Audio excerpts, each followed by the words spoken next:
We've been looking at the fact that Jesus came to save us from our sin. और हम इस सत्य को देख रहे थे कि यीशु मसीह आया हमें अपने पापों से उद्धार देने के लिए, हमें अपने पापों से बचाने के लिए, Not just to forgive us our sins, केवल हमारे पापों को क्षमा करने के लिए नहीं, but to go beyond forgiveness to salvation. पर क्षमा से भी बढ़कर आगे जाकर हमें उद्धार देने के लिए। We saw in our last study that salvation actually has got 3 tenses. हमने अपने पिछले अध्ययन में देखा कि उद्धार जो होता है वो 3 अलग अलग चरणों में होता है, या 3 उसके काल हैं। Past, present, future. एक भूतकाल है, एक वर्तमान काल है, एक भविष्य काल है। We are to be saved from the penalty of our sin because of all the sins we have committed in our life. हमें बचाने की, हमें उद्धार की आवश्यकता है हमारे पाप के दंड से, उन सारे पापों की वजह से जो हमने अपने जीवन में किए हैं। Now we are to be saved in the present tense from the power of sin. अब हमें वर्तमान काल में पाप के सामर्थ्य से उद्धार पाने की आवश्यकता है। And in the future when Christ comes again, और भविष्य में जब यीशु मसीह वापस आएगा, from the very presence of sin. उस समय हमें पाप के उपस्थिति से भी उद्धार पाने की आवश्यकता है। And God has made provision for this, as I said in our last study, by giving us His Holy Spirit. और परमेश्वर ने हमारे लिए ये प्रावधान किया है, जैसे मैंने अपने पिछले सत्र में भी कहा था, अपने पवित्र आत्मा को देकर परमेश्वर ने ये प्रावधान किया है, Who can now live within us and give us the power to overcome. और पवित्र आत्मा अब हमारे अंदर जी सकता है और हमें सामर्थ्य दे सकता है विजय पाने के लिए, जयवंत होने के लिए। More than that, our God has given us His own Son. और उससे भी ज़्यादा परमेश्वर ने हमें अपने खुद के बेटे को दिया है, Not only to die for us as our substitute on the cross, ना केवल हमारे बदले में हमारे लिए उस क्रूस पर जाकर मरने के लिए ही नहीं, but also to be an example for us as we look at His life on earth. पर उसी के साथ साथ हमारे लिए एक उदाहरण बनने के लिए जब हम उसके पृथ्वी के जीवन को देखते हैं। There is a title of Jesus which is not very well known among Christians. यीशु मसीह का एक शीर्षक है जो मसीह जगत में या मसीहों के बीच में ज़्यादातर जाना पहचाना नहीं है, कई लोग इसे नहीं जानते। See, a lot of us know Jesus as Savior, हम में से कई लोग यीशु मसीह को उद्धारकर्ता के तौर पर जानते हैं, Good Shepherd, अच्छे चरवाहे के तौर पर, the way, the truth and the life, मार्ग, सत्य और जीवन, the light of the world, इस जगत की ज्योति, the door, वो जो दरवाज़ा है या द्वार है, the resurrection and the life, पुनरुत्थान और जीवन, the bread of life. जीवन की रोटी।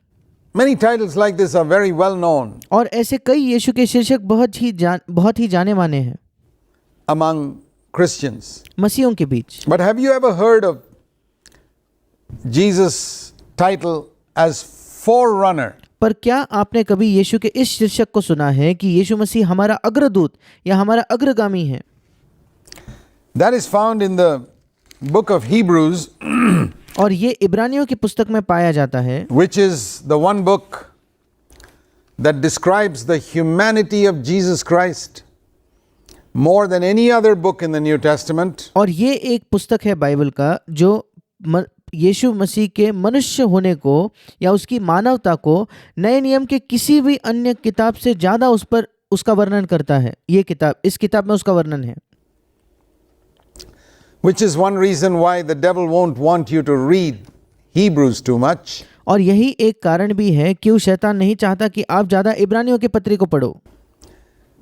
I found that Hebrews is not a very popular book with many believers. मैंने पाया है कि कई विश्वासियों के साथ इब्रानियों उनके लिए बहुत पहचानी या परिचित ऐसे पुस्तक नहीं है, या उनके बीच में जानी पहचानी पुस्तक नहीं है। And that's not surprising because if the devil knows if you read and study it, you may come to a life of victory, and he does. और इसमें आश्चर्य की कोई बात नहीं, क्योंकि शैतान जानता है कि अगर आप इब्रानियों के पुस्तक को पढ़ो और उस पर मनन करो तो आप विजय के जीवन में प्रवेश करोगे। He wants you to get victory. और शैतान नहीं चाहता कि आपको विजय मिले।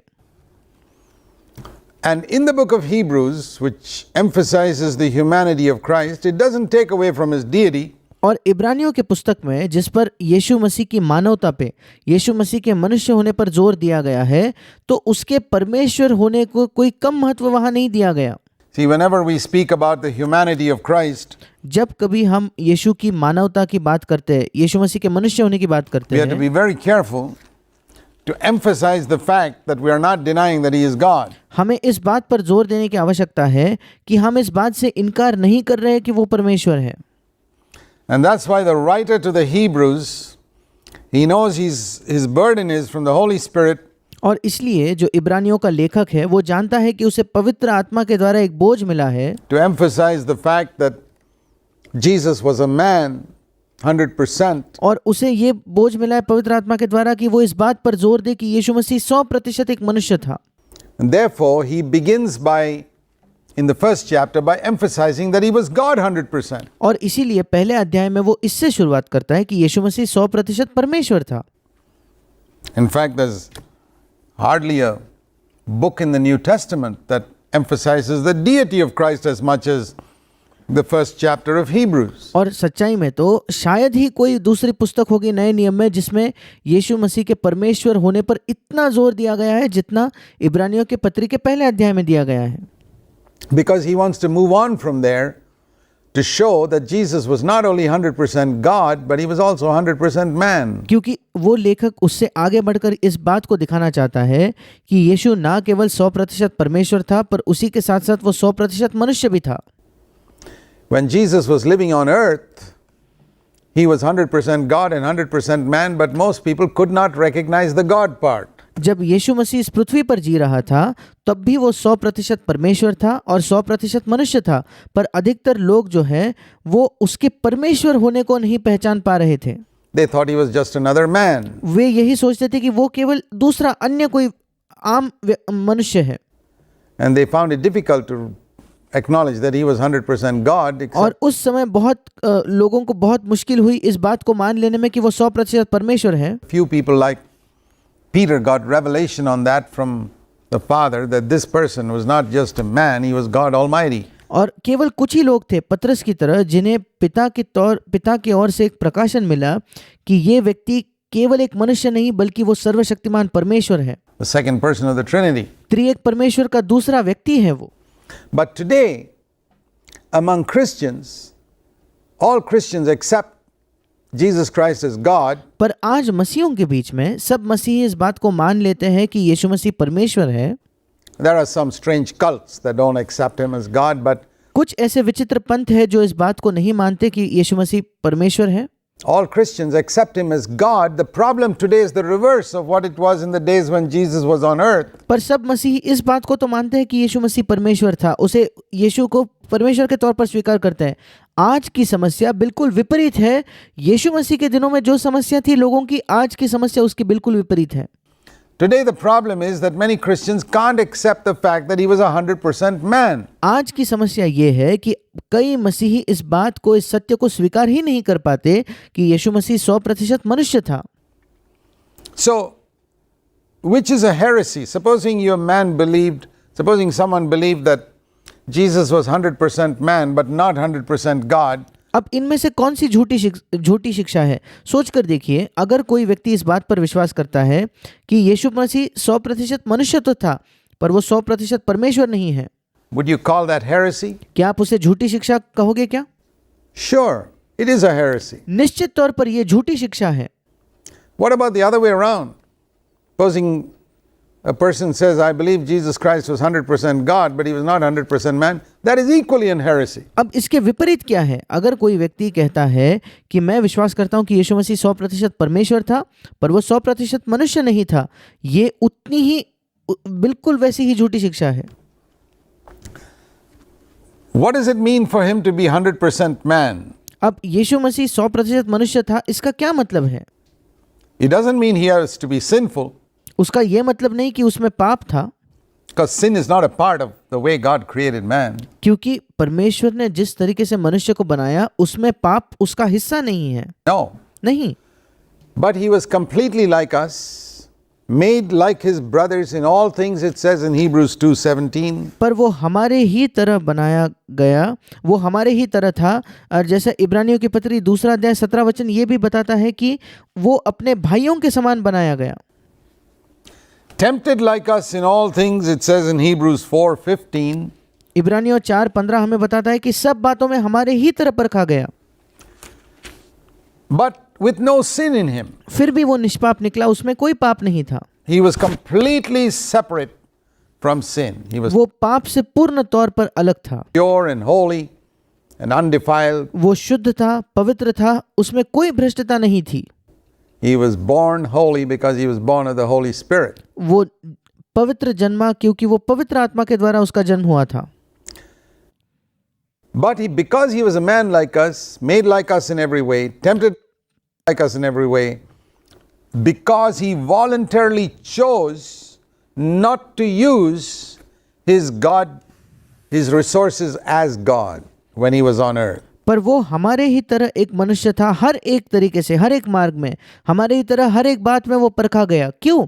क्योंकि उसने स्वेच्छा से इस बात का चुनाव किया कि परमेश्वर होने के नाते उसके जो संसाधन हैं उनका वो इस्तेमाल नहीं करेगा जब वो इस पृथ्वी पर था। Therefore, he could be an example for us, and he's इसी वजह से वो हमारे लिए एक उदाहरण बन सका। called in Hebrews chapter 6 and verse 20 as our forerunner. और इब्रानियों 6:20 में इसी वजह से उसे हमारा अगुआ या हमारा अग्रदूत या अग्रगामी करके बुलाया है।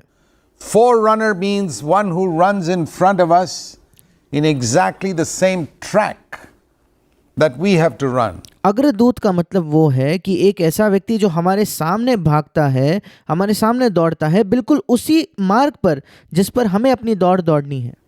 If he ran on another track, he would not be our forerunner. अगर वो किसी और मार्ग पर जाकर दौड़ता तो वो हमारा अग्रदूत ना होता। Because he ran in the same track we have to run in, he is called our forerunner. पर क्योंकि वो उसी मार्ग पर दौड़ा जिस मार्ग पर हमें अपनी दौड़ को दौड़ना है, इसी वजह से यीशु को हमारा अग्रदूत कहा गया है। Later on in Hebrews chapter 12, verse 1 and 2, we are told, let us run this race looking unto Jesus, the author and perfecter, or author and finisher of our faith. आगे जाकर इब्रानियों की पत्री 12वां अध्याय उसके पहले 2 वचन में लिखा है कि आइए हम भी वो दौड़ दौड़े जिसमें हमें दौड़ना है, और विश्वास के कर्ता और सिद्ध करने वाले यीशु की ओर देखते हुए आइए हम उस दौड़ को दौड़े। So how can we look at Jesus and run this race if he is not running in front of us? अब कैसे हम यीशु को देखकर इस दौड़ को दौड़े अगर यीशु मसीह खुद हमारे आगे नहीं दौड़ रहा तो? If he hasn't run the same race in front of us, we cannot look at him and run. अगर वो उसी दौड़ को नहीं दौड़ चुका है जो हमें दौड़नी है तो हम उसे देखकर नहीं दौड़ सकते। If he is running somewhere else on some other track, अगर यीशु कोई और मार्ग पर अपनी दौड़ दौड़ रहा था तो हम उसे देखकर अपनी दौड़ नहीं दौड़ सकते। this is what it means to believe that he was 100% human. यही मतलब है जब लिखा है कि वो 100% मनुष्य था, इसका यही मतलब है। He had to face the same temptations that you and I face. उसे बिल्कुल उन्हीं प्रलोभनों का, बिल्कुल हूबहू उन्हीं प्रलोभनों का सामना करना पड़ा जिन प्रलोभनों का सामना आप और मैं करते हैं। And he had no more resources than you and I have. He was और उसके पास आपसे और मुझसे बढ़कर या आपसे और मुझसे अलग ऐसे कोई भी संसाधन नहीं थे। made like his brothers, Hebrews 2:17, in all things. जैसे इब्रानियों 2:17 में लिखा है कि सब बातों में वो अपने भाइयों के समान बना। It says he had to be made, Hebrews 2:17. और इंग्लिश में तो लिखा है कि उसे आवश्यक था कि वो सब बातों में अपने भाइयों के समान बने, Like his brothers in all things, because only then could he become our high priest. क्योंकि सब बातों में वो अपने भाइयों के समान बने। क्यों? क्योंकि केवल तभी वो एक विश्वास योग्य महायाजक बन पाया। So, what does this mean in practical terms? अब व्यवहारिक तौर पर इन बातों का इसका क्या मतलब है? You see, we make an excuse for our sin by saying we're only human. अब आप अगर देखें तो हम अपने पाप के लिए एक बहाना बनाते हैं ये कहते हुए कि हम तो केवल मनुष्य ही हैं। As if being human means we have to sin. मानो मनुष्य होने का मतलब ये है कि हमें पाप करना ही पड़ेगा। Well, if we are without the power of the Holy Spirit, that's right. अगर हमारे पास पवित्र आत्मा का सामर्थ नहीं है तो ये बिल्कुल सही बात है। We will keep on sinning forever and ever and ever. हम तो हमेशा हमेशा हमेशा और हमेशा के लिए पाप करते ही रहेंगे। But Jesus was also human. पर यीशु मसीह भी मनुष्य था, How did he not sin? फिर उसने कैसे पाप नहीं किया? Then immediately you begin to think, oh, but he was God. फिर तुरंत आपके मन में क्या ख्याल आता है? नहीं, वो तो परमेश्वर था। Now the question arises, when he was on earth, did he use his resources as God? अब सवाल आता है, जब यीशु मसीह इस पृथ्वी पर था, क्या उसने अपने उन संसाधनों का इस्तेमाल किया जो परमेश्वर के नाते वो कर सकता था? Then of course he cannot be an example for us. अगर उसने उन संसाधनों का इस्तेमाल किया, फिर तो निश्चित तौर पर वो हमारे लिए एक उदाहरण नहीं बन सकता। Completely out of the question. फिर तो कोई सवाल ही नहीं उत्पन्न होता। He cannot say to any of us, follow me. वो हम में से किसी को भी नहीं कह सकता, मेरा अनुसरण करो, मेरे पीछे हो लो। Because I'll say, Lord, I can't follow you. You were God, I'm a man. क्योंकि मैं तुरंत प्रभु से कहूंगा, नहीं प्रभु, मैं तेरे पीछे नहीं आ सकता, मैं तेरा अनुसरण नहीं कर सकता, तू परमेश्वर था और मैं मनुष्य हूँ। And yet Jesus kept on saying to people, follow me, follow me, follow me. पर इसके बावजूद यीशु मसीह तो बार बार लोगों को कहते ही रहा कि मेरा अनुसरण करो, मेरे पीछे हो लो, मेरा अनुसरण करो, मेरे पीछे हो लो। And Paul says in 1 Corinthians 11:1, follow me as I follow Christ. और पौलुस पहला कुरिन्थियों 11वें अध्याय के पहले वचन में कहता है कि मेरी सी चाल चलो जैसे मैं मसीह की चाल चलता हूँ, मतलब मेरा अनुसरण करो जैसे मैं मसीह का अनुसरण करता हूँ। He was following Christ. पौलुस मसीह का अनुसरण कर रहा था। Philippians 3 verse 17, Paul says, make me an example and make others an example who are following Christ. और फिलिपियों की पत्री 3 अध्याय 17 वचन में पौलुस कहता है कि मेरा उदाहरण देखो, उनका उदाहरण देखो जो मसीह का अनुसरण कर रहे Follow हैं। us, he says. वो कहता है हम सबका अनुसरण करो, हमारे पीछे हो लो, Follow our example. We are following Christ. हमारे उदाहरण का अनुसरण करो क्योंकि हम मसीह का अनुसरण कर रहे हैं। It's possible for us to follow Christ because Christ was human just like us. हमारे लिए संभव है कि हम मसीह का अनुसरण कर सके क्योंकि मसीह बिल्कुल हमारे ही तरह मनुष्य था, Exactly like us, बिल्कुल हमारी तरह, हूबहू हमारे ही तरह, except that there was no sin केवल एक ही बात कि उसमें पाप नहीं था। in him. He was tempted exactly like us. वो बिल्कुल हमारे ही तरह परखा गया, उसका हमारे ही तरह प्रलोभित वो किया गया। He felt the pull of temptation that you and I feel. जो प्रलोभन का खिंचाव आप और मैं महसूस करते, उसी का खिंचाव यीशु ने भी महसूस किया। If he did not feel the pull of temptation, then you cannot say he was tempted. अगर उसने उस प्रलोभन के खिंचाव का महसूस नहीं किया तो आप ये कह ही नहीं सकते कि वो प्रलोभित हुआ या वो परखा गया। If there is no pull, there is no temptation. अगर कोई खिंचाव ही नहीं है फिर तो कोई प्रलोभन ही नहीं होगा। The meaning of temptation is a pull. प्रलोभन का मतलब ही है एक खिंचाव का महसूस करना, A pull downwards of gravity. जैसे गुरुत्वाकर्षण का नीचे की तरफ एक खिंचाव होता है। When Jesus walked on the water in Matthew 14 on the Sea of Galilee, जब यीशु मसीह पानी पर चला मत्ती रचित सुसमाचार उसके 14 अध्याय में गलील के समुद्र पर, let me ask you a question. अब मैं आपसे एक प्रश्न पूछना चाहता हूँ, Did he feel the pull of the law of gravity? क्या उसने गुरुत्वाकर्षण के नियम का आकर्षण, उसका खिंचाव नीचे की तौर पर महसूस किया क्या? Pulling him down like we all feel? जैसे गुरुत्वाकर्षण आपको और मेरे को नीचे खींचती है और हम उसका महसूस करते, क्या यीशु ने भी किया क्या? Or do you say, well, he is God, he doesn't feel the pull of gravity? या आपको लगता है नहीं वो तो परमेश्वर था, उस पर तो उसे तो गुरुत्वाकर्षण का खिंचाव महसूस ही नहीं किया होगा। If that were the case, then there's no miracle in his walking on the water. That's not अगर बात ये होती तो फिर तो कोई चमत्कार ही नहीं है यीशु के पानी पर चलने की। miracle at all. ये तो कोई चमत्कार की बात नहीं हुई। Almighty God walking on the water, he can fly across the water. सर्वशक्तिमान परमेश्वर पानी पर चलता है, चलना क्या, वो तो पानी पर उड़कर जा सकता है। That's no miracle. इसमें कोई चमत्कार नहीं। It's a miracle because Jesus was 100% man. अब ये चमत्कार इसलिए है क्योंकि यीशु 100% एक मनुष्य था And felt the pull of gravity and overcame it. और उसने गुरुत्वाकर्षण के उस खिंचाव को महसूस किया और उस पर विजय भी प्राप्त किया। And walked on the water. और फिर वो पानी पर चला And then told Peter, और फिर उसने पतरस से कहा, if you look at me, you can also experience this miracle. अगर तुम मुझे देखोगे तो तुम भी इस चमत्कार का अनुभव कर पाओगे। And Peter walked on the water. और पतरस भी पानी पर चला। So there we see, when we recognize that Jesus was a man like us, और यहाँ हम देखते हैं जब हम इस बात को पहचान लेते हैं कि यीशु मसीह हमारे ही तरह एक मनुष्य था and felt the pull, this time not of the law of gravity, but the law of sin and death. और यीशु मसीह ने भी उसी खिंचाव को महसूस किया। यीशु मसीह ने गुरुत्वाकर्षण के खिंचाव को नहीं या उसकी नियम को नहीं, बल्कि हम बात कर रहे हैं कि पाप और मृत्यु के व्यवस्था, उसके खिंचाव का भी यीशु ने महसूस किया। He felt that pull of temptation यीशु मसीह को प्रलोभन का जो खिंचाव है, आकर्षण, वो उसने महसूस किया and did not sin. और उसने पाप नहीं किया। If he had sinned, it would have led him to death. But he अगर वो पाप करता तो उसके द्वारा उसका मार्गदर्शन मृत्यु में किया जाता, sinned. पर उसने पाप नहीं किया। But he felt the pull. पर उसने उस खिंचाव को महसूस किया He overcame it. और उसने उस पर विजय प्राप्त किया। You know, many people degrade Jesus by saying, oh, no, he didn't feel any pull. कई लोग यीशु मसीह को नीचा दिखाते हैं ये कहते हुए कि नहीं, उसे तो कोई खिंचाव महसूस ही नहीं हुआ।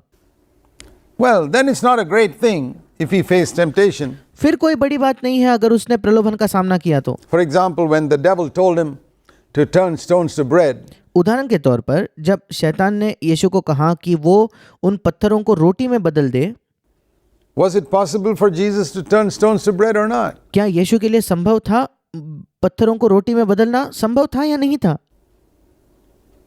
If you say it was possible, then you're actually saying it was possible for him to sin. अगर आप कह रहे हो कि हाँ यीशु मसीह पत्थरों को रोटी में बदल सकता था, फिर आप कह रहे हो कि हाँ यीशु मसीह पाप करना उसके लिए संभव था। But he didn't. पर उसने नहीं किया। If it was impossible for him to turn stones into bread, पर अगर यीशु मसीह के लिए पत्थर को रोटी में बदलना असंभव था तो then there's no temptation. फिर तो कोई प्रलोभन ही नहीं है। Temptation is there only when there's a possibility of your doing it. प्रलोभन कब होता है? केवल तब जब आपके करने की संभावना होगी तो। Not when there's no possibility. अगर आपका वो चीज करने की संभावना ही नहीं है तो कोई प्रलोभन नहीं है। When the devil told him to jump from the temple, जब शैतान ने यीशु से कहा कि वो उस मंदिर से कूद जाए, was it possible for Jesus to jump? क्या संभव था यीशु मसीह के लिए कूदना? What do you think? आपको क्या लगता है? I say yes, he मैं could कहता हूँ हाँ, certainly have jumped. वो निश्चित तौर पर कूद सकता था, Didn't. पर उसने नहीं कूदा। If he had jumped, he would have sinned अगर वो कूद जाता तो वो पाप कर देता and he would have died. और उसकी मृत्यु हो जाती, But he didn't. पर वो नहीं कूदा।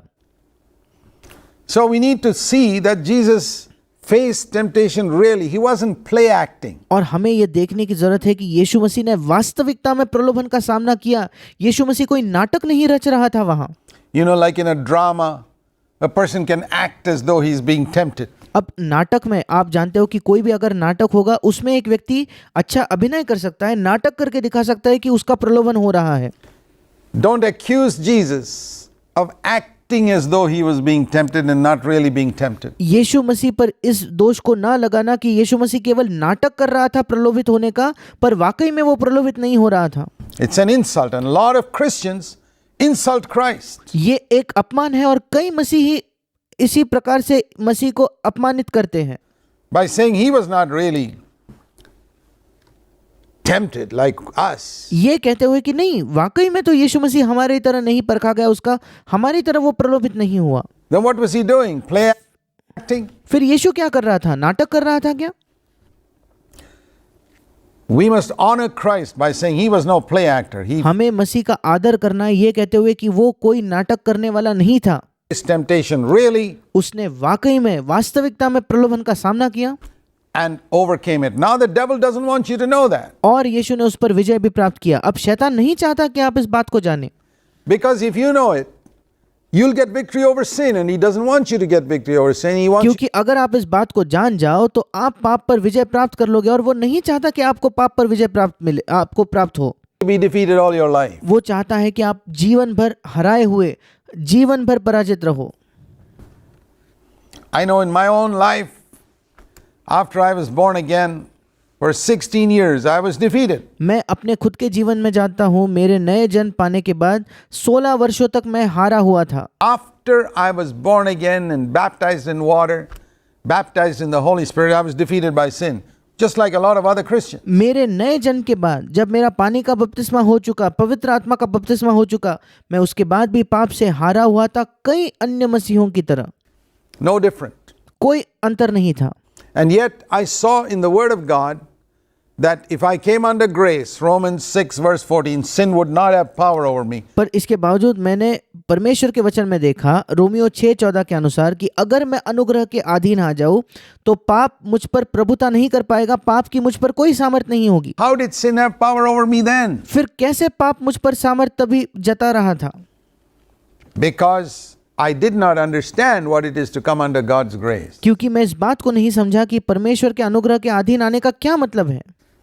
I knew God's grace in terms of forgiveness of sins, परमेश्वर के अनुग्रह को पाप की क्षमा के तौर पर तो मैं जानता था, but I never knew the experience of a further level of grace where sin would not have dominion over me. पर उससे भी अधिक, उससे भी बढ़कर भी एक स्तर है अनुग्रह का, जहां पाप मुझ पर प्रभुता नहीं कर पाएगा, उसे मैं नहीं जानता था। Romans 6 verse 14. जैसे रोमियो 6:14 में लिखा है, Always my excuse was, but I'm human. मेरा हमेशा का बहाना यही था, नहीं मैं तो मनुष्य हूं। But the day I saw that Jesus was like me, पर जिस दिन मैंने देखा कि यीशु मेरी तरह था, came in the flesh, वो देहधारी होकर इसी शरीर में आया, like me. बिल्कुल मेरी तरह, He was tempted like me. वो मेरी तरह परखा गया, मेरी तरह प्रलोभन का सामना उसने किया। The day I saw that, two things happened जिस दिन मैंने देखा, मेरे लिए दो बातें हो गई। in my life. मेरे जीवन में ये दो बातें हुई। One, I had no more excuse for my sins. सबसे पहला तो मेरे पास मेरे पापों के लिए कोई बहाना नहीं बचा। Till then my excuses, but Jesus was God. तब तक मेरा यही बहाना था, नहीं नहीं यीशु तो परमेश्वर था। Now I couldn't say that अब मैं इस बात को नहीं कह पाता था, because though he was God, he didn't use the resources of God. क्योंकि इसके बावजूद कि यीशु मसीह परमेश्वर था, उसने परमेश्वर होने के संसाधनों का इस्तेमाल नहीं किया। What I saw when it says in Philippians 2:5 that he emptied himself. और यही मैंने देखा जब फिलिपियों की पत्री 2 अध्याय 5वें वचन में कहता है कि उसने अपने आप को खाली कर दिया या शून्य कर दिया। What did he empty himself of when he came to this earth? जब यीशु मसीह इस पृथ्वी पर आया, उसने किस बात से अपने आप को शून्य किया या किस बात से अपने आप को खाली किया? He did not empty himself of his deity. उसने अपने आप को परमेश्वर होने से, परमेश्वर के व्यक्तित्व से उसने अपने आप को खाली नहीं किया या उससे वो शून्य नहीं हुआ, Because he was God Almighty. क्योंकि वो सर्वशक्तिमान परमेश्वर है। Cannot ever cease being God. परमेश्वर कभी भी परमेश्वर होना छोड़ नहीं सकता या परमेश्वर होना रोक नहीं सकता। He accepted worship. He forgave people's sins. यीशु मसीह आराधना का स्वीकार करता था, यीशु मसीह ने लोगों के पापों को क्षमा किया, But he did empty himself of the resources of deity. पर परमेश्वर होने के नाते जो संसाधन उसके थे, उन संसाधनों से उसने अपने आप को खाली किया या शून्य कर दिया। For example, God knows everything. उदाहरण के तौर पर परमेश्वर सब कुछ जानता है, But Jesus, when he lived on earth, refused to use that power. पर यीशु मसीह जब वो इस पृथ्वी पर जीता था, उसने उस सामर्थ का इस्तेमाल करने से इनकार किया। Could have used it, but he didn't वो उस सामर्थ का इस्तेमाल कर सकता था, पर उसने नहीं किया, use it. He emptied उसने उसका इस्तेमाल नहीं किया, himself. उसने अपने आप को खाली कर दिया। That's why he did not know whether there was fruit on a fig tree. इसी वजह से वो नहीं जानता था कि किसी अंजीर के पेड़ पर फल है या नहीं। He had to come near it, just like other human beings have to come near a tree. उसे अंजीर के पेड़ के नजदीक आना पड़ता था, बिल्कुल जैसे बाकी मनुष्यों को अंजीर के पेड़ के नजदीक जाना पड़ता है देखने के लिए फल है या नहीं, To find out if there's fruit. ये देखने के लिए कि उस पर फल है क्या। He did not know the date of his own second coming to the earth. यीशु मसीह अपने पृथ्वी के दूसरे आगमन की तारीख को नहीं जानता था। He says that in the Gospel of Mark, the Son of Man does not know. वो यही बात कहता है मरकुस रचित सुसमाचार में कि मनुष्य का पुत्र इसे नहीं जानता, The Father knows the date. केवल पिता ही उस दिन को या उस तारीख को जानता है। Why was that? अब ये क्यों? Because he had limited himself. Now he knows the date because he's back up in heaven. क्योंकि यीशु मसीह ने अपने आप को सीमित कर लिया था। अब यीशु मसीह उस तारीख को, उस दिन को जानता है, क्योंकि अब तो वो स्वर्ग में है। But when he was on earth, he limited himself. जब पर जब यीशु मसीह इस पृथ्वी पर था, उसने अपने आप को सीमित कर लिया था। God is never tired. The Bible says, Psalm 121 says, God never slumbers or sleeps. But Jesus slept in the boat. परमेश्वर कभी थकता नहीं। भजन संहिता उसका 21 अध्याय कहता है कि परमेश्वर जो है वो कभी सोता नहीं है, वो कभी ऊँघता भी नहीं है। पर यीशु मसीह उस नाव में सो गया था। Because he had limited himself. He did not क्यों यीशु मसीह सो गया उस नाव में? क्योंकि उसने अपने आप को सीमित कर लिया था। use that resource of God who never slumbers or sleeps. उसने परमेश्वर होने के नाते जो संसाधन था कि वो कभी सोता नहीं, कभी ऊँघता नहीं, उसका इस्तेमाल नहीं किया यीशु ने। If he had not limited himself, he could not be our example because we have so many limitations. अगर यीशु मसीह अपने आप को सीमित नहीं कर लेता तो फिर वो हमारे लिए उदाहरण नहीं बन पाता, क्योंकि हमारी कई सीमाएं हैं। Secondly, if he had used resources that I have no access to, again he could not be my example. दूसरी बात, अगर यीशु मसीह उन संसाधनों का इस्तेमाल करता या ऐसे संसाधनों का इस्तेमाल करता जिन संसाधनों का मैं उन संसाधनों का अगर इस्तेमाल नहीं कर पाता, तो मैं उन संसाधनों को प्राप्त नहीं कर पाता, तो फिर एक बार वो मेरा उदाहरण नहीं बन सकता था। To be my example, he had to use only those resources which I also have access to. मेरा उदाहरण बनने के लिए यीशु मसीह को केवल उन्हीं संसाधनों का इस्तेमाल करना पड़ता जिन संसाधनों को मैं भी इस्तेमाल कर पाता हूँ, या मेरे लिए जो उपलब्ध है वही संसाधन यीशु उसका उपयोग कर पाता था। That is the power of the Holy Spirit. और वो संसाधन है पवित्र आत्मा की सामर्थ। That's all he used to overcome sin. और यीशु मसीह ने केवल उसी सामर्थ का इस्तेमाल किया पाप पर विजय प्राप्त करने के लिए।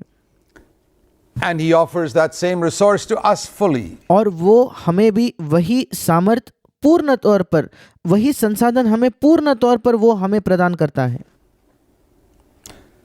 So, two things happened to me, as I said. One, I had no more excuse for sin because I could not say, oh, I'm human, so I have to sin. और इसलिए जैसे मैंने कहा, दो चीज़ें मेरे साथ हुई। सबसे पहले तो मैं ये कहने, मेरे पास मेरे पाप के लिए कोई बहाना नहीं रह गया, क्योंकि अब मैं इस बात को नहीं कह सकता था कि ओह, मैं तो मनुष्य हूँ, मुझे पाप करना ही होगा। There was one human who did not sin. क्योंकि यीशु एक मनुष्य था जिसने पाप नहीं किया, Jesus. Yeshu. The second thing that happened to me was I had faith that if one human could do it, so can I. दूसरी बात जो मेरे साथ हुई वो ये थी कि मेरे अंदर विश्वास आ गया कि अगर एक मनुष्य ये कर सकता है तो मैं भी ये कर सकता हूँ। Let me use an illustration. मैं एक उदाहरण का इस्तेमाल करता हूँ। Supposing there was some island somewhere in this earth सोच कर देखिए, इस पृथ्वी पर कहीं अगर कोई टापू है तो, where the people who lived there had been cut off from the rest of civilization. कोई टापू है, कोई द्वीप है जहाँ उस जगह के जो लोग हैं वो बाकी मनुष्य जाति से मानो अलग रहते हैं पहले से।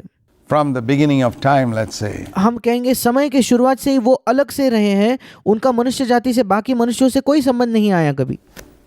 From the beginning of the human race. या मनुष्य जाति की शुरुआत हुई तब से ये लोग अलग ही रहते हैं। Or whenever people went to that island. And let's say in that middle of that island there's a river.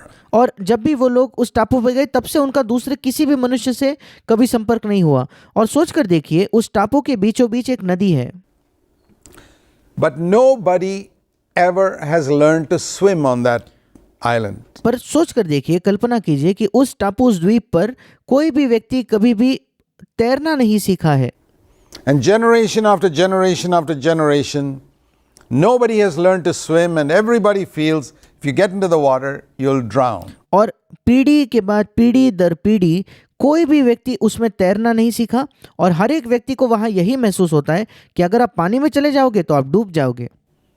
Because man's body is heavier than water. क्योंकि मनुष्य का शरीर पानी से ज़्यादा भारी है। You get into the water, you'll sink. और आप पानी में जाओगे तो आप डूब जाओगे। And they have seen people sink and they say, yeah, you can't float on this water. It's और उन्होंने देखा है लोगों को डूबते हुए, और वो कहते हैं हाँ, आप पानी पर नहीं तैर सकते, impossible. ये असंभव है।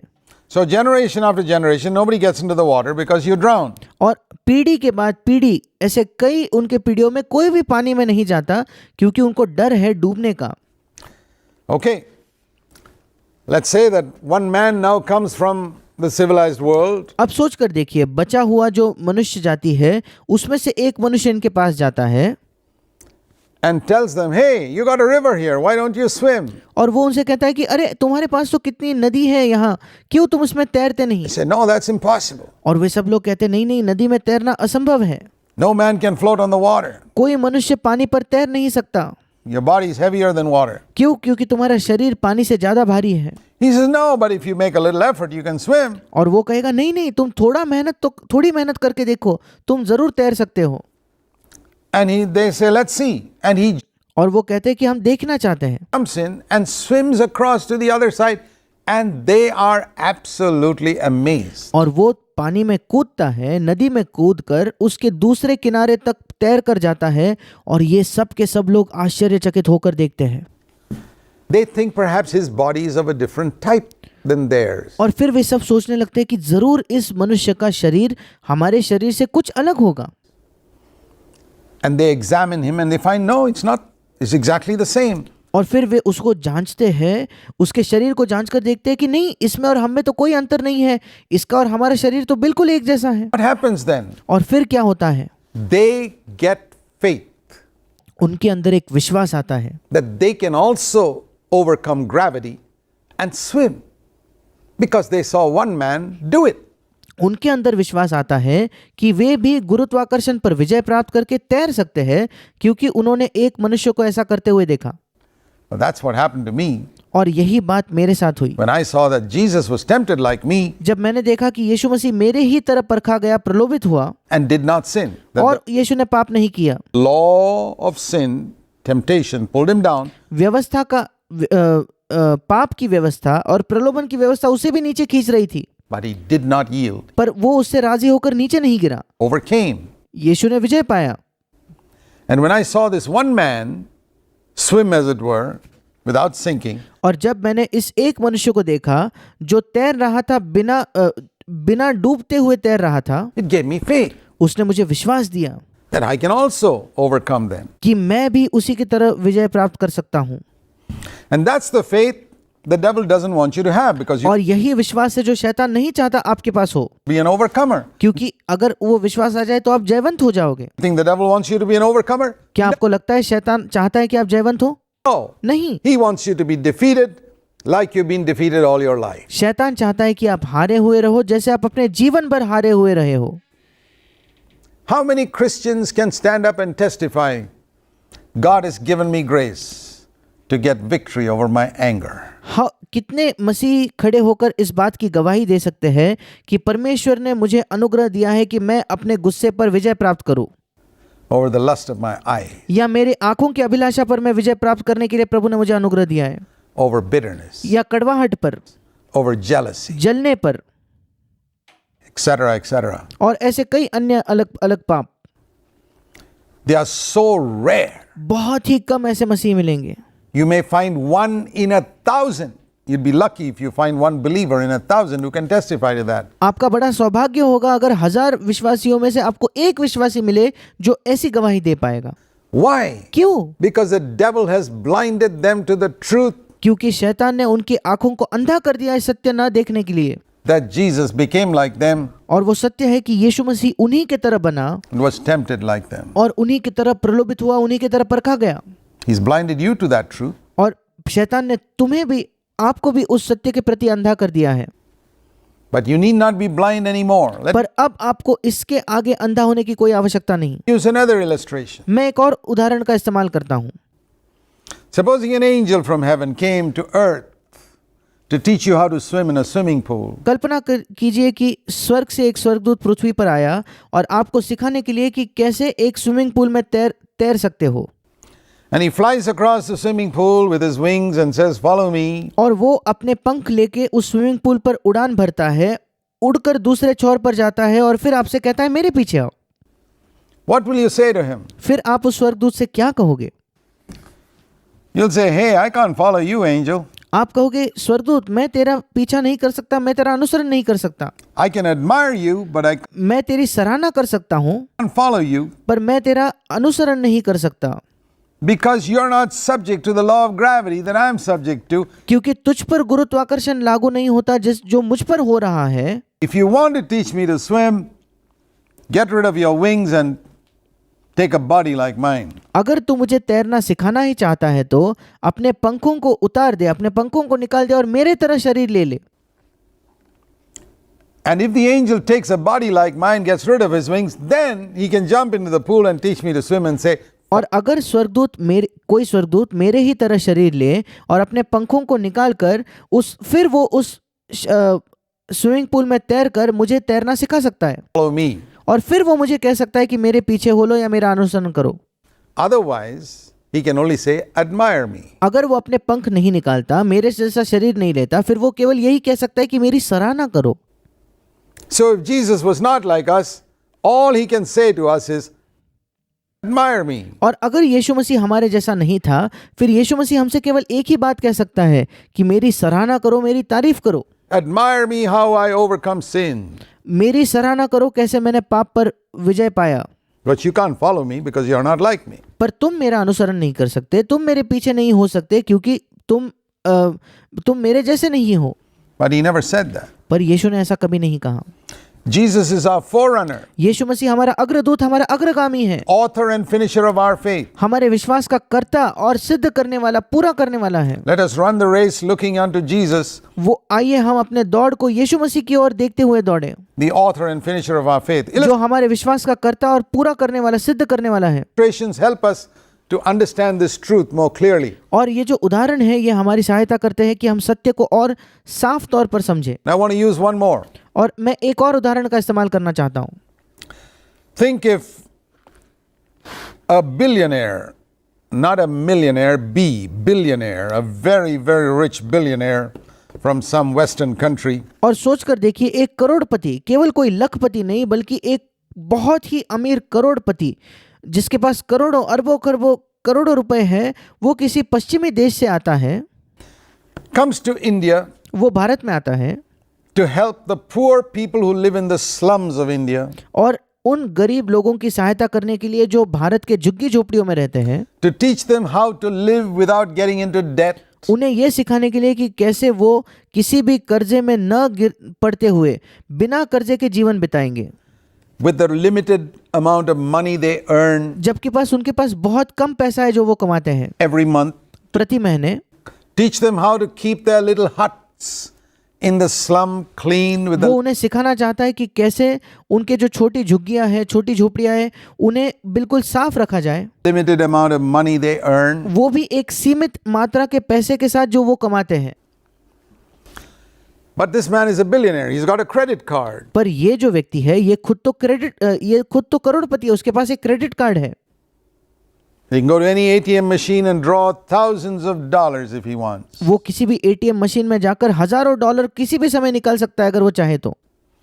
But he comes here and he tells these people in the slum, पर वो यहाँ आता है और इस झुग्गी झोपड़ियों के उन लोगों को वो इस बात को कहता है, I will work just like you. मैं बिल्कुल तुम्हारे ही तरह काम करूंगा। You know, carrying bricks or whatever it is in some construction site. अगर तुम ईंटें ले जाते हो या जो भी तुम काम करते हो, किसी इमारत जहां बन रही है, जहां कंस्ट्रक्शन चल रहा है, तुम जो काम करते हो मैं वही काम करूंगा। And earning say 1,000 rupees a month. और मैं तुम्हारी तरह तनख्वाह कमाऊंगा। अगर तुम 1000 रुपए प्रति महीना कमा रहे हो तो मैं भी उतना ही कमाऊंगा, Or whatever it is. जो भी वो पैसा I will है। not earn more than you. I will earn just like you. मैं तुमसे ज्यादा पैसा नहीं कमाऊंगा, मैं बिल्कुल तुम्हारे ही तरह पैसा कमाऊंगा।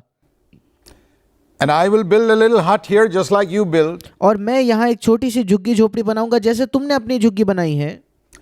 And I will show you how I can live with keeping the hut clean. और मैं तुम्हें दिखाऊंगा कैसे मैं यहाँ जी सकता हूँ, यहाँ रह के अपने झुग्गी झोपड़ी को साफ सुथरा रख सकता हूँ। And not get into debt. और कैसे कर्जे में न पड़ते हुए कर्जे से मुक्त रह सकता हूँ। And live a clean life here. और उसी के साथ साथ एक साफ सुथरा जीवन यहाँ बिताऊं। And they watch him. अब ये लोग उसको ध्यान से देख रहे हैं।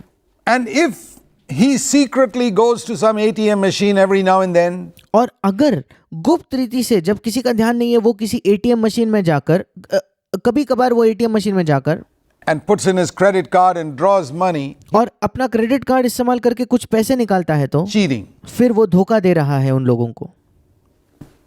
And if they see that, they say, hey, you can do that because you're a billionaire. You got a credit card. We अगर ये लोग उस व्यक्ति को देख लेते हैं पैसा निकालते वक्त, वो क्या कहेंगे कि तुम ये कर सकते हो क्योंकि तुम तो करोड़पति हो, तुम्हारे पास एक खुद का क्रेडिट कार्ड है, don't have that. हमारे पास कोई क्रेडिट कार्ड नहीं है। But he says, no, I'll never go to an ATM machine. पर ये अमीर व्यक्ति कहता है नहीं, मैं कभी किसी एटीएम मशीन के पास नहीं जाऊंगा। Credit card, I'm a billionaire, but I won't use it. मेरे पास एक क्रेडिट कार्ड है, मैं करोड़पति हूँ, मेरे पास काफी पैसा है, पर मैं उसका इस्तेमाल नहीं करूंगा। I refuse to use my resources in the country I come from जिस देश से मैं आ रहा हूँ वहां जो मेरे संसाधन थे, उन संसाधनों को मैं यहाँ इस्तेमाल नहीं करूंगा। and I will limit myself only to the resources you have. और मैं अपने आप को सीमित कर लूंगा कि मेरे पास केवल वही संसाधन हो जो तुम्हारे पास है। And he's true to his word. और वो अपने वचन का सच्चा है। He never uses his credit card. वो कभी अपने क्रेडिट कार्ड का इस्तेमाल नहीं करता। He lives, works and earns just like anybody else. वो वहीं जीता है, वहीं काम करता है और दूसरों की तरह ही तनख्वाह कमाता है Lives like them. और उन्हीं की तरह जीता है। Such a man can say to the others, follow me. अब ऐसा व्यक्ति दूसरों की ओर देखकर कह सकता है मेरा पीछा करो, मेरा अनुसरण करो। He cannot say follow me if he keeps using his credit card. अगर वो बार बार अपने क्रेडिट कार्ड का इस्तेमाल कर रहा है तो वो मेरा पीछा करो, मेरा अनुसरण करो नहीं कह सकता। Now when Jesus came to earth, just like this man was a billionaire, when he was living in the slum, he was still a billionaire. इसलिए जब यीशु मसीह इस पृथ्वी पर आया, जैसे ये मनुष्य जब झुग्गी झोपड़ियों में रहता था तब भी वो करोड़पति ही था। That didn't change. वो बात नहीं बदली। He had billions in his bank account back in the United States or wherever he came from. और उसके घर में, उसके देश में, चाहे वो अमेरिका से आया हो, जिस भी देश में आया हो, उसके बैंक खाते में तो हजारों करोड़ों डॉलर होंगे। But he didn't live as a billionaire here. He didn't use his credit card here. पर यहाँ भारत में वो करोड़पति होकर नहीं जिया। यहाँ भारत में उसने अपने क्रेडिट कार्ड का इस्तेमाल नहीं किया। That is a picture of how Jesus came to this earth. यही चित्र है कैसे यीशु मसीह इस पृथ्वी पर आया। He never used his heavenly credit card. यीशु मसीह ने कभी अपने स्वर्गीय क्रेडिट कार्ड का इस्तेमाल नहीं किया।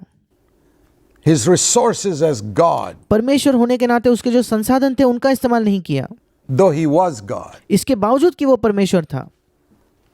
He lived using the resources we have, वो उन्हीं संसाधनों के साथ उसने जीवन बिताया जो हमारे पास है or we are offered. या जो हमारे लिए उपलब्ध है।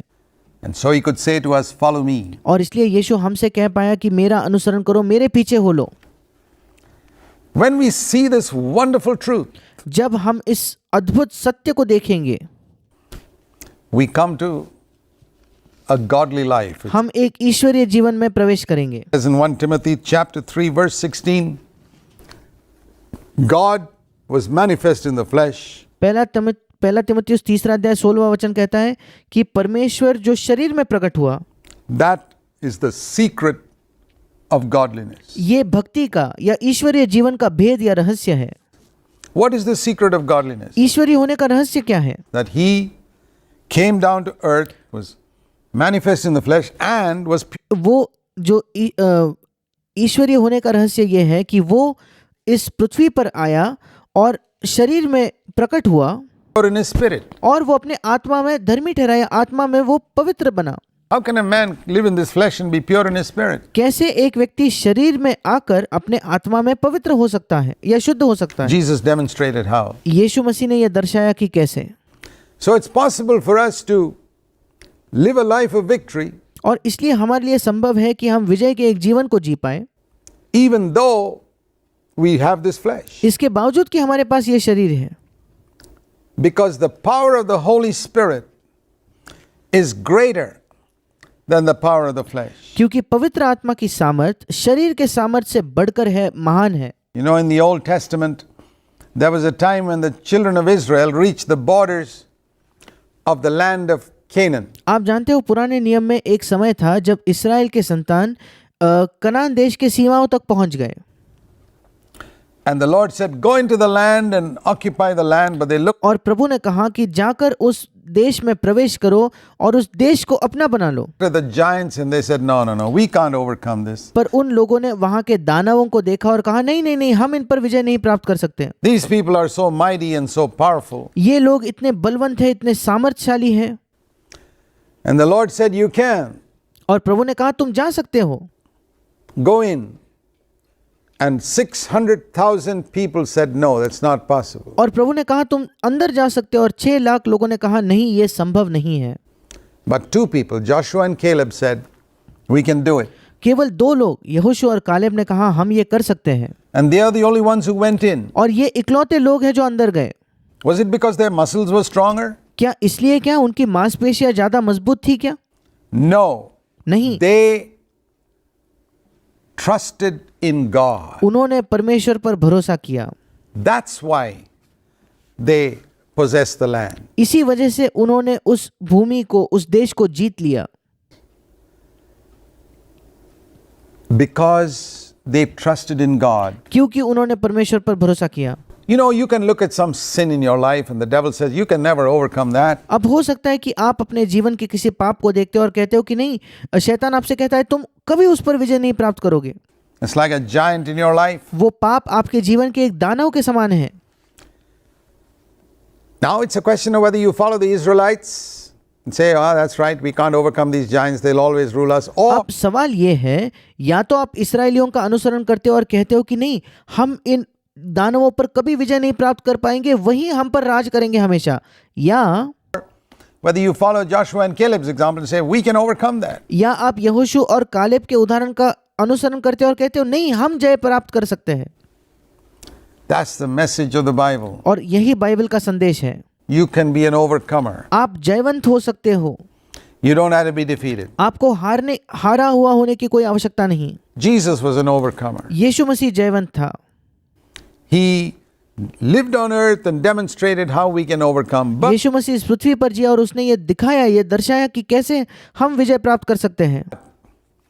if you don't follow his example in the way he sought to live an overcoming life, you'll never get there. पर अगर आप यीशु मसीह के जीवन का अनुसरण नहीं करते, यीशु के उदाहरण का अनुसरण नहीं करते, जैसे वो आपको दिखा रहा है कैसे एक विजयी जीवन में प्रवेश किया जा सके, फिर आप कभी उसमें प्रवेश नहीं करोगे। Notice, for example, in Hebrews chapter 5, what it says about Jesus in the days when he was on this earth in the flesh. उदाहरण के तौर पर देखिए यीशु के बारे में क्या लिखा है इब्रानियों की पत्री 5वां अध्याय 7वें वचन में, जब यीशु मसीह इस पृथ्वी पर अपने देह में था। It says he prayed with loud crying and tears. और ऐसा लिखा है कि उसने ऊंचे शब्द से पुकार पुकार कर और आंसू बहा बहा कर प्रार्थनाएं और विनती की। Chapter 5 and verse 7. इब्रानियों की पत्री 5वां अध्याय 7वां वचन। This is not referring to the one day when he was in Gethsemane. ये उस एक दिन की बात नहीं की है, एक दिन का जिक्र नहीं हुआ है जब वो गेत्सेमनी में था। In the days of his flesh means in the days when he lived on this earth, 33 and a half years. नहीं, जब कहता है यीशु ने अपने देह के देह में रहने के दिनों में, अर्थात उन 33.5 वर्षों तक जब वो इस पृथ्वी पर था। What did he do? उस समय वो क्या करता था? He prayed with loud crying and tears. ऊंचे शब्द से पुकार पुकार कर और आंसू बहा बहा कर वो प्रार्थना करता था। What for? किस चीज के लिए? To be saved from death. Now there are ताकि वो मृत्यु से बचाया जा सके। 2 types of death the Bible speaks of. The New अब 2 प्रकार की मृत्यु है जिनका जिक्र बाइबल करती है, Testament. या नए नियम में जिन दो मृत्युओं का जिक्र किया गया है, Physical death, spiritual death. शारीरिक मृत्यु, आत्मिक मृत्यु। Which of these 2 deaths was Jesus praying to be saved from?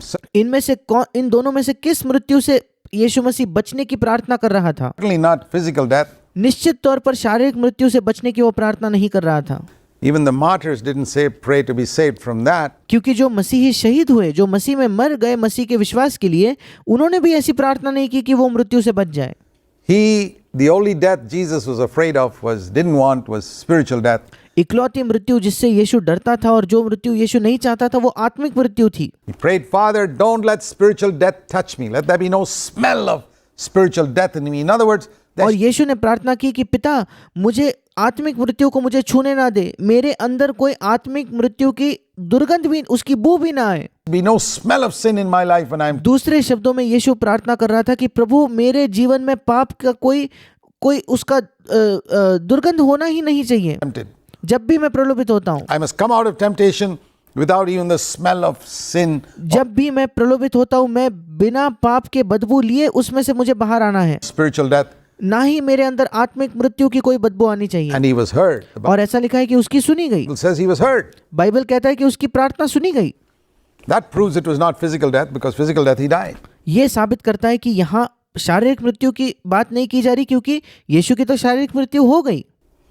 So we see that Jesus overcame by crying out to the Father. He और इसलिए हम देखते हैं कि यीशु मसीह ने विजय प्राप्त किया पिता के और पुकार कर। recognized that his flesh was weak, यीशु मसीह ने बात को पहचान लिया कि उसका शरीर निर्बल है, cried out for help from the Holy Spirit, और इसी वजह से उसने पवित्र आत्मा से सामर्थ के लिए पुकारा, and और he overcame. उसने विजय प्राप्त किया।